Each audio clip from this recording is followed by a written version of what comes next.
Bien, ya estamos en línea con nuestro próximo entrevistado. Estamos en comunicación con Juan Biglione.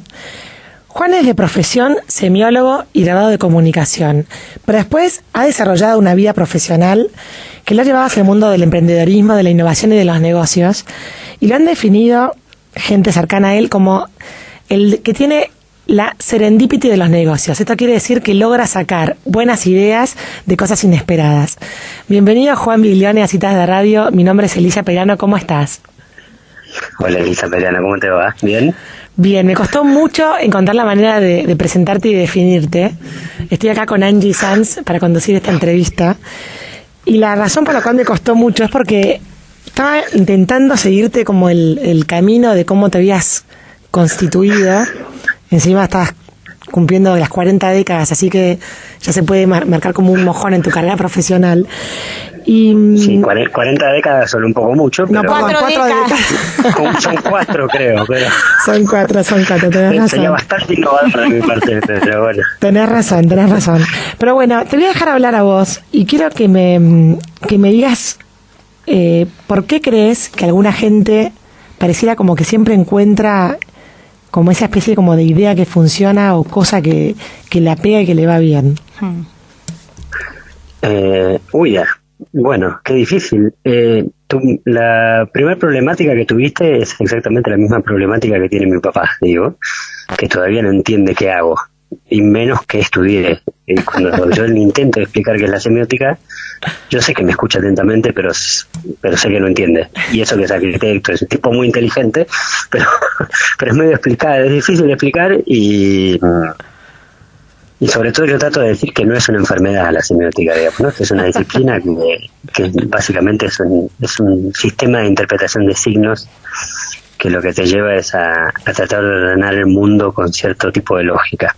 Ajá. ¿Por qué gente encuentra cosas que siempre la pega? Creo que sería como creo que eso hay bastante mito, digamos. Se parece bastante al mundo de los futbolistas. Los que llegan son muy poquitos y los que intentan son un montón.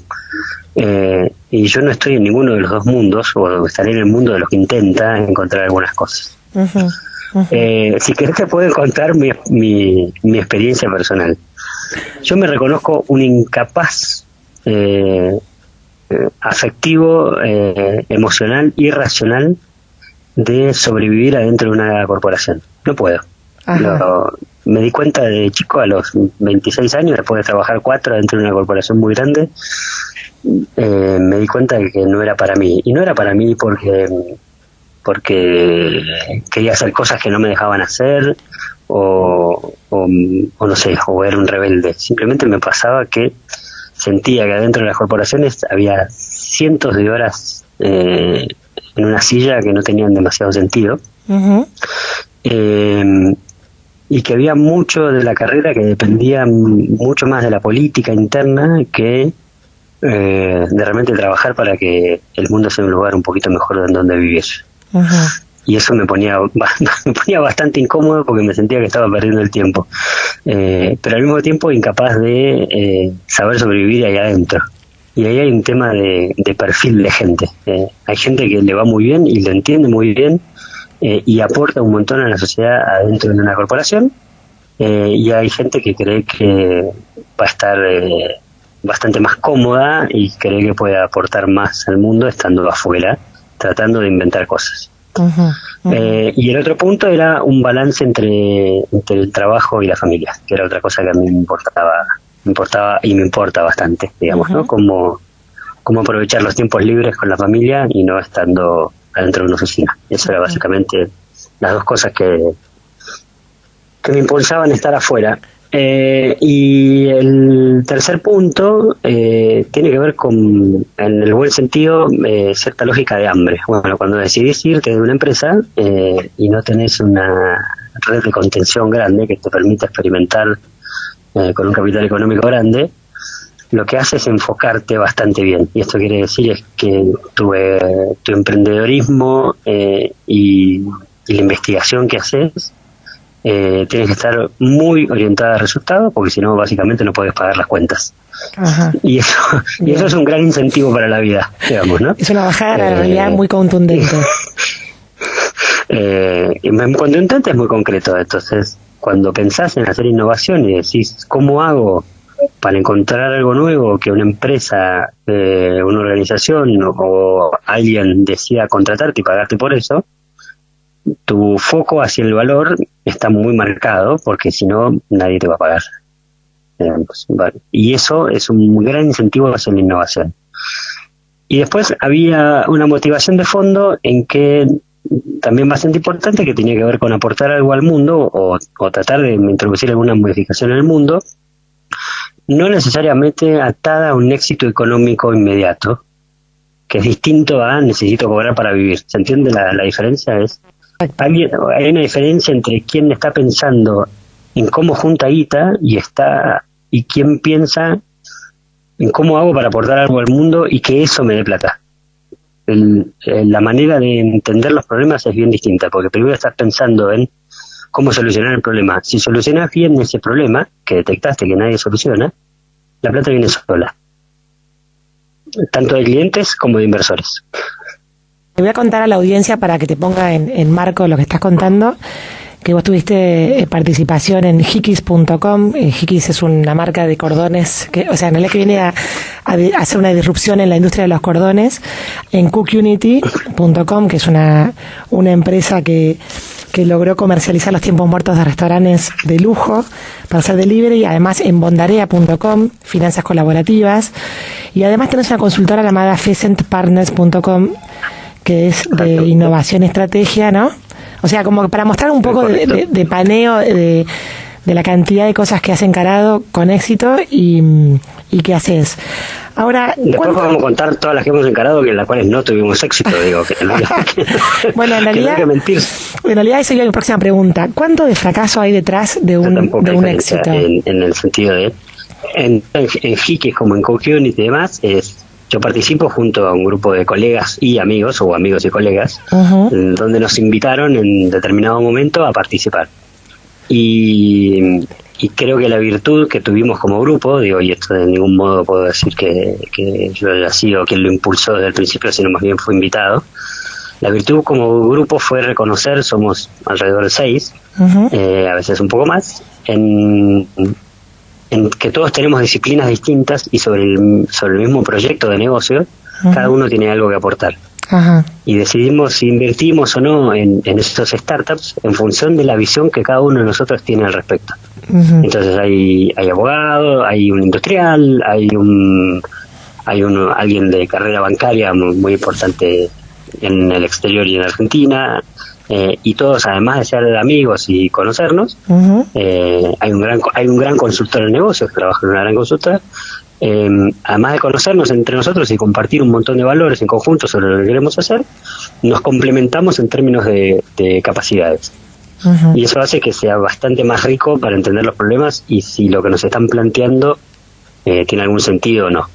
Y la realidad es que hay cosas que salieron muy bien, hay startups que empezaron muy bien y después desaparecieron, vivieron 4 o 5 años y después se quedaron sin negocio. Y el riesgo se trata de eso, ¿no? Hay cosas que salen bien y hay cosas que te van a salir mal, digamos. Lo interesante es tener la apertura mental, algo de capital, digamos que un poquito de capital se necesita, y lo interesante es animarse a entrar a startups cuando están en un papel y no son una realidad, digamos, que es lo que nosotros podemos llegar a hacer.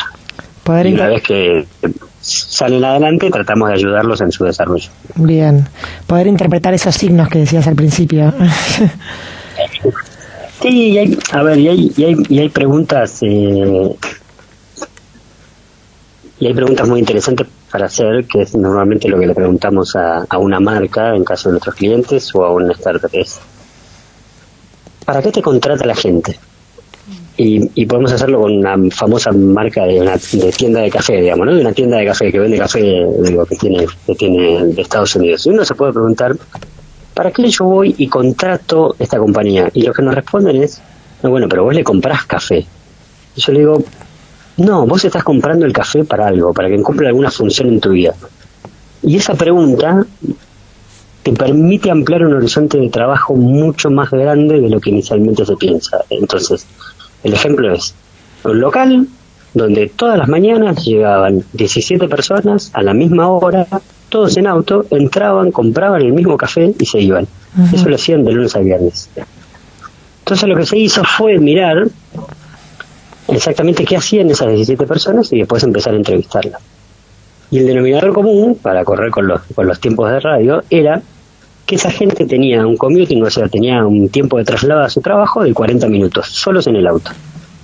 Y estaban educados como para no estar mirando el celular mientras manejaban por la ruta. Lo que terminaron respondiendo, y es el fin del estudio que permitió hacer otra serie de desarrollo de negocios, es que contrataban esa marca de café para combatir el aburrimiento en el auto. El café era una excusa. Entonces se empezaron a hacer productos que lo que hacen es combatir el aburrimiento sin ponerte en riesgo, sin distraerte del manejo. A la hora de pensar los vasos, a la hora de pensar las tapitas, a la hora de pensar de qué manera voy a poder tomar ese café, lo que voy a estar pensando no es en el café, sino cómo lo ayuda a combatir el aburrimiento. Uh-huh. Y eso va desde el tamaño que tiene el café, la carga que tiene el café, si está demasiado caliente, si está demasiado frío. Y ellos saben que en 40 minutos el café se enfría. Uh-huh. Entonces lo que estamos pensando es cómo hacemos para que ese café esté caliente los 40 minutos. Uh-huh. Uh-huh. En lo que se llama en un takeaway, en un vasito que vos te llevas. Claro. Eso es la mirada que te permite hacer innovación. Hacerte siempre la pregunta es ¿para qué la gente se está relacionando con este producto o con este servicio? Y eso es hacer una pregunta, es ¿qué trabajo hace por mí? Hickeys hace un trabajo fundamental para las madres, que es atar y desatar los cordones de los chicos. En principio era así. ¿Qué nos pasó? Cuando se lanzó Hickeys, uno de los primeros que llamaron fueron los japoneses. Y nosotros no nos habíamos dado cuenta. El distribuidor nos dijo, yo me pongo y me saco los zapatos 35 veces por día, estoy harto. Claro, entonces, claro. Hickeys está haciendo ahí un trabajo en las casas de los japoneses, no para reemplazar los cordones. Vamos a contar a la gente que para no casas, tener que hacer el trabajo de atarte y desatarte los cordones 35 veces por día. Claro, culturalmente los japoneses cuando uno llega a la casa tienden a sacarse los zapatos. Vamos a contarle a la gente por qué el porqué de las 35 veces, ¿no? Juan, vos fuiste durante mucho tiempo un estrecho colaborador del Liceo Verón. ¿Cuál fue la lección más importante que sentís que te dejó? Correcto.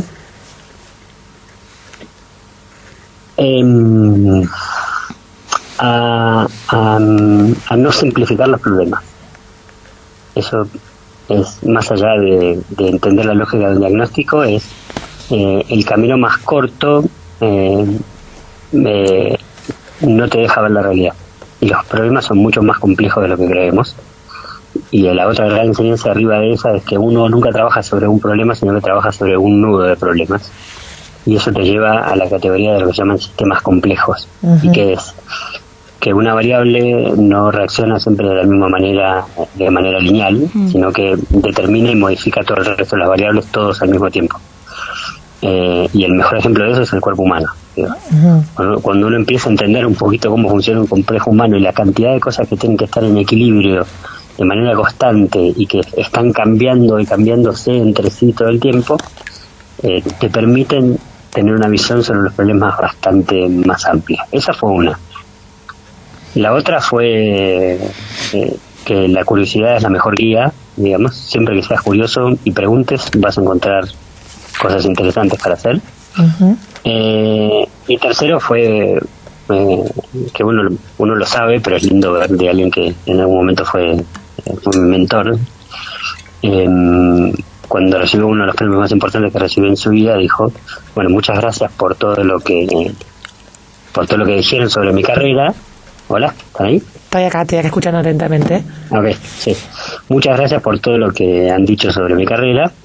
Y este premio lo dedico a lo más importante que hice en mi vida, que fue a su hijo mayor, digamos, a su hijo, ¿no? Que llamaba Daniel. Uh-huh. Y eso fue como fuerte, digamos, ¿no? De un hombre que en definitiva se definía como soltero a los 70 años.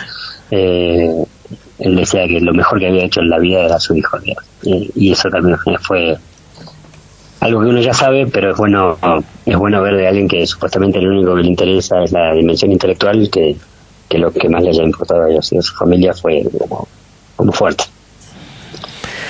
Juan, la última. ¿Por qué se llama Fizent Partners tu consultora, Faisanes? Mucha gente nos pregunta lo mismo. Sobre todo porque hay mucha gente que no lo puede pronunciar y dice, ¿por qué no ponen un nombre más sencillo? Hay dos dimensiones de eso. Como decimos, la realidad real es que el lado B de mi vida está muy vinculado al mundo de la naturaleza. Yo soy fotógrafo amateur, digamos, o aficionado de vida silvestre y cada vez que puedo me voy a sacar fotos de animales. Y los faisanes son una de las aves que más me gustan. Y del otro lado, la complejidad del nombre está bastante asociada al tipo de cliente que nosotros tenemos y por las razones por las cuales nos contratan, que suele resumirse a nos ayudan a pensar. No es que nosotros tengamos las soluciones a los problemas de los clientes, lo que les aseguramos es la honestidad intelectual de no simplificar sus problemas, sino de tratar de encontrar cuál es el problema de verdad y encontrar juntos la manera de resolverlo. Y esa complejidad hace que el tipo de cliente que nosotros tenemos nos contrate por problemas complejos, digamos. Y nos sentimos cómodos en problemas complejos y somos malos en problemas operativos simples, no sé cómo decirlo. Nuestro defecto es que si nos contratás para hacer una campaña publicitaria probablemente la hagamos muy mal. Ahora, si nos llaman para hacer escenarios sobre cómo será el futuro del retail o cómo será el futuro de las finanzas, no desde el costado de los sueños, no desde el costado de decir, bueno, imaginémonos, si no es, en los próximos 3 años, ¿cómo creen que ustedes va a evolucionar las relaciones entre las sociedades y la finanza? Bueno, eso para nosotros es un enorme desafío y ahí nos gusta trabajar. Claro. Entonces tiene algo de eso y después nada, porque nos gustó. Está muy bien. Bueno, Juan, muchísimas gracias por esta entrevista, muy interesante escucharte y quienes quieran encontrarte, bueno, que te busquen a través de la consultora, ¿no? FicenPartners.com. Dale, cómo no. Bueno, muchísimas gracias, es muy interesante. Dale. Bueno, mil gracias por llamar. Adiós. Bueno, y así pasaba el micrófono de Citas de Radio este personaje de los negocios, lo podemos decir, Juan Biglione, un semiólogo que nos dejó pensando.